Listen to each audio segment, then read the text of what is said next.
These are serious times. We know that. But sometimes in the most serious of times, levity is needed. When you have things to do. I remember I was on a plane that almost crashed in 1986, 85, Eastern Airlines. And the entire cabin was in complete disarray. The plane had dropped from 35,000 feet to below 10,000 in a time that you had no idea an aircraft could do. It did a maneuver you actually did not know a plane could. So everybody in a state of absolute panic, pandemonium, hollering and screaming. The captain got on the microphone. And the first thing he said was, he was a Southerner, he said, "I bet y'all didn't know that a jumbo jet could do what it just did." Boy, we started laughing just like you're doing. We went from terror to at least a glimmer of hope. These are 40 pieces of advice. Silence is the beginning and ending of every piece. I want y'all to respect the complexities of silence. You know how your instrument looks has absolutely nothing to do with how good you make it sound. How good you look has nothing to do with how good you sound. If every day you play with absolute dedication, that becomes the only way you play every day. If you want to be less nervous in public, face each rehearsal as if it is your most important concert. We were talking a little earlier about something. Please remember, being in tune is not staying in tune. And when you're playing a concert, things may sound terrible to you, but they may sound fantastic in the room. Or they may feel fantastic to you, but sound horrendous in the room. When performing, concentrate on playing with spirit, soul, and absolute feeling. Evaluate things later. Very important point. How you feel about your audience affects how you play. If you don't like me, I don't like you. Love who love you. If you can survive early painful tribulations, playing a very difficult thing in front of people can actually be fun. There was just a major study done, including the all-knowing voice of AI, and they discovered practicing makes things sound better. Now, the better you get, the better you know you need to get better.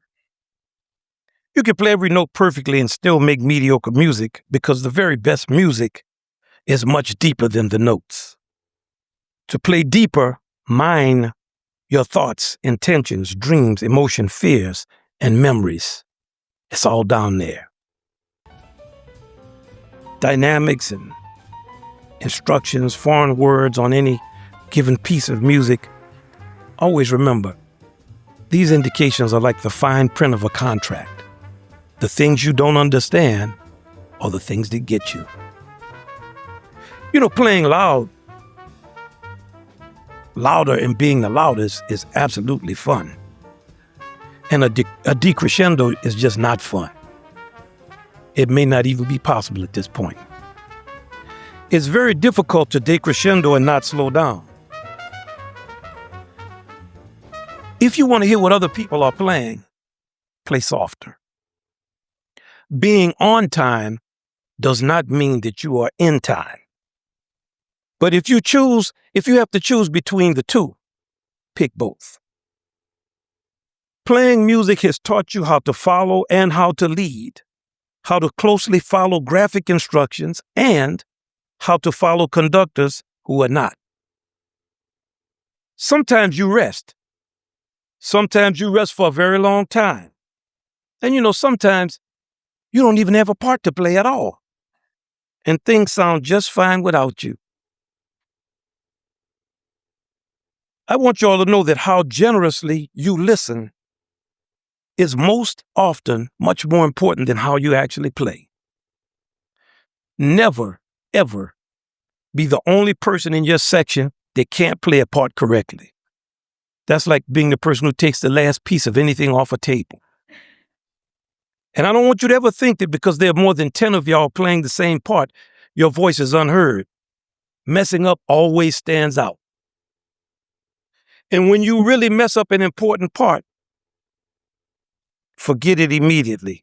We are still playing and we need you. Sometimes being right can be wrong. And sometimes being wrong can be right. But most of the times, being right is right. Soft things must be played with intensity.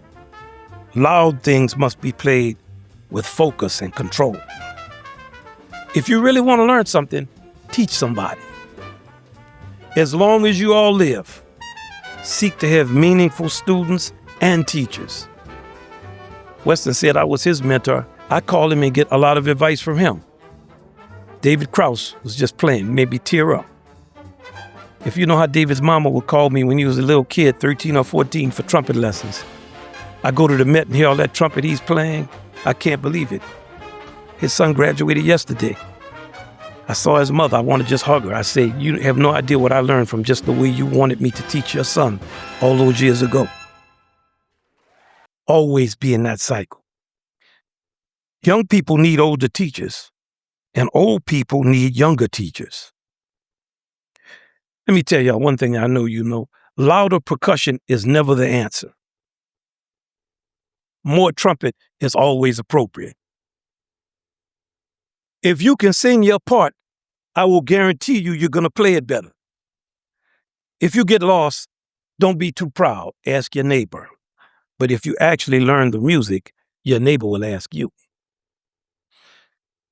C natural is the fifth in F, the minor third in A, the flat 13 in E, the major seventh in D flat, the flat 9 in B. B sharp is also C natural, and so is D double flat. You see? People can be many things and still be themselves. So can you. Every time you play, you're making yourself into the player you want to be. And every day, you are making yourself into you. Even today, and how you receive this ceremony. All you are is what you love, and you love to do, and love to be. Get off your cell phone. Make sure when this time comes to always play with your kids, or just with kids. It's going to bring you together. I can't tell you how far I would drive on the road to play with an elementary school band, 7 o'clock in the morning. I'd be playing my part. Little kid next to me would be saying, hey, you're pretty good. How long have you been playing? For 50 years? Are you joking? Every time you play, to the end of your days, you are thanking your parents. And my last piece of advice to you, know when it's time to stop.